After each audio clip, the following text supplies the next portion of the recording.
السلام علیکم ورحمۃ اللہ وبرکاتہ۔ آداب زندگی باب تیسرا، لباس کے آداب۔ نمبر 1، لباس ایسا پہنیے جو شرم و حیا، غیرت و شرافت اور جسم کی ستر پوشی اور حفاظت کے تقاضوں کو پورا کرے اور جس سے تہذیب و سلیقہ اور زینت و جمال کا اظہار ہو۔ قرآن پاک میں خدا تعالیٰ نے اپنی اس نعمت کا ذکر کرتے ہوئے ارشاد فرمایا ہے، یا بنی آدم قد انزلنا علیکم لباسا یواری سوآتکم وریشا، اے اولاد آدم، ہم نے تم پر لباس نازل کیا ہے تمہارے جسم کے قابل شرم حصوں کو ڈھانکے اور تمہارے لیے زینت اور حفاظت کا ذریعہ بھی ہو۔ ریش دراصل پرندے کے پروں کو کہتے ہیں۔ پرندوں کے پر اس کے لیے حسن و جمال کا بھی ذریعہ ہے اور جسم کی حفاظت کا بھی۔ عام استعمال میں ریش کا لفظ جمال و زینت اور عمدہ لباس کے لیے بولا جاتا ہے۔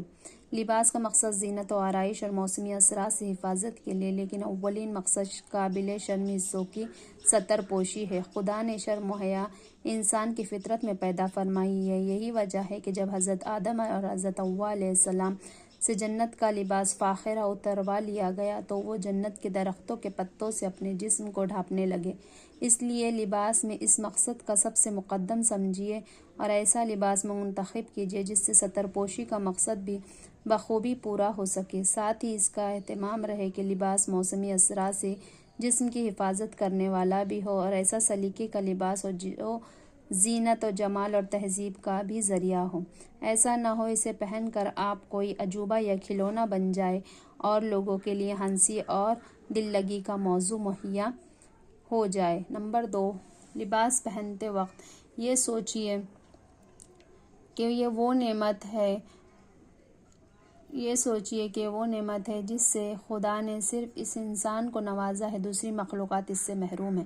اس امتیازی بخشش و انعام پر خدا کا شکر ادا کیجیے اور اس کی امتیازی انعام سے سرفراز ہو کر کبھی خدا کی ناشکری اور نافرمانی کا عمل نہ کیجیے۔ لباس خدا کی ایک ایسی زبردست نشانی ہے۔ لباس پہنیے تو یہ احساس کو تازہ کیجیے کہ جذبات شکر کا اظہار ہو، اس کے دعا کے الفاظ میں کیجیے جو نبی صلی اللہ علیہ وسلم نے مومنوں کو سکھائی ہے۔ نمبر 3، بہترین لباس تقوی کا لباس ہے۔ تقوی کا لباس سے باطنی پاکیزگی بھی مراد ہے اور ظاہری پرہیزگاری کا لباس بھی، یعنی ایسا لباس پہنیے جو شریعت کی نظر میں پرہیزگاروں کا لباس ہو، جس سے کبر و غرور کا اظہار نہ ہو اور نہ عورتوں کے لیے مردوں کی مشابہت کا ذریعہ ہو اور نہ مردوں کے لیے عورتوں سے مشابہت کا۔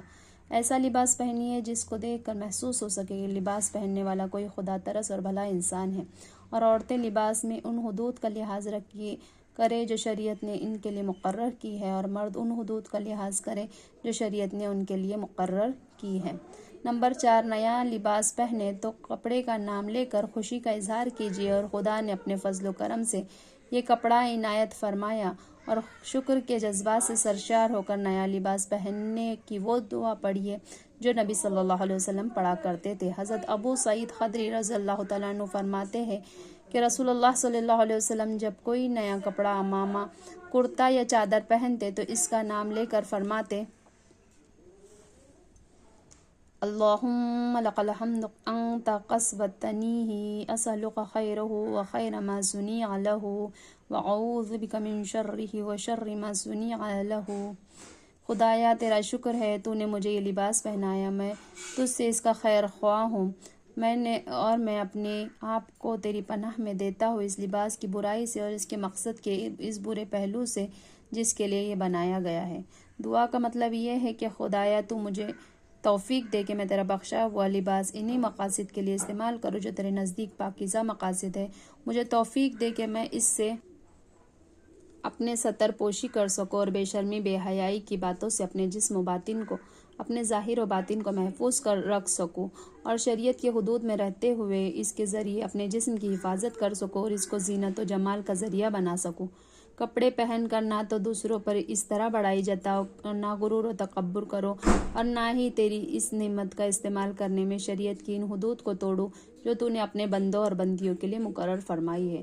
حضرت عمر رضی اللہ تعالیٰ عنہ کا بیان ہے کہ نبی صلی اللہ علیہ وسلم نے ارشاد فرمایا، جو شخص نئے کپڑے پہنے اگر وہ گنجائش رکھتا ہو تو وہ اپنے پرانے کپڑے کسی غریب کو خیرات میں دے دے اور نئے کپڑے پہنتے وقت یہ دعا پڑھے، الحمدللہ الذی قسانی ما اواری بہ عورتی واتجمل بہ فی حیاتی۔ ترجمہ: ساری تعریف اور حمد اس خدا کے لیے ہے جس نے مجھے یہ کپڑے پہنائے جس سے میں اپنے ستر پوشی کرتی ہوں اور جو اس زندگی میں میرے لیے حسن و جمال کا بھی ذریعہ ہوں۔ جو شخص بھی نیا لباس پہنتے وقت یہ دعا پڑھیں گا، خدا تعالیٰ اس کو زندگی میں بھی اور موت کے بعد بھی اپنی حفاظت اور نگرانی میں رکھیں گا۔ نمبر 5، کپڑے پہنتے وقت سیدھی جانب سے کا خیال رکھیے۔ قمیص، کرتا، شیروانی اور کوٹ وغیرہ پہنے تو پہلے سیدھی آستین پہنیے، اور اسی طرح پائجامہ وغیرہ پہنے تو پہلے سیدھا پیر اور پائچہ ڈالیے۔ نبی اکرم صلی اللہ علیہ وسلم جب بھی قمیص پہنتے تو پہلے سیدھا ہاتھ سیدھی آستین میں ڈالتے اور پھر الٹا ہاتھ الٹی آستین میں ڈالتے۔ اسی طرح جب آپ صلی اللہ علیہ وسلم جوتا پہنتے تو پہلے سیدھا پاؤں سیدھے جوتے میں ڈالتے، پھر الٹا پاؤں الٹے جوتے میں ڈالتے، اور جوتا اتارتے وقت پہلے الٹا پاؤں جوتے میں سے نکالتے پھر سیدھا پاؤں نکالتے۔ نمبر 6، کپڑے پہننے سے پہلے ضرور جھاڑ لیجیے، ہو سکتا ہے اس میں کوئی موذی جانور ہو اور خدا نخواستہ کوئی ایذا پہنچائے۔ نبی صلی اللہ علیہ وسلم ایک بار ایک جنگل میں اپنے موزے پہن رہے تھے۔ پہلا موزہ پہننے کے بعد جب آپ صلی اللہ علیہ وسلم کا دوسرا موزہ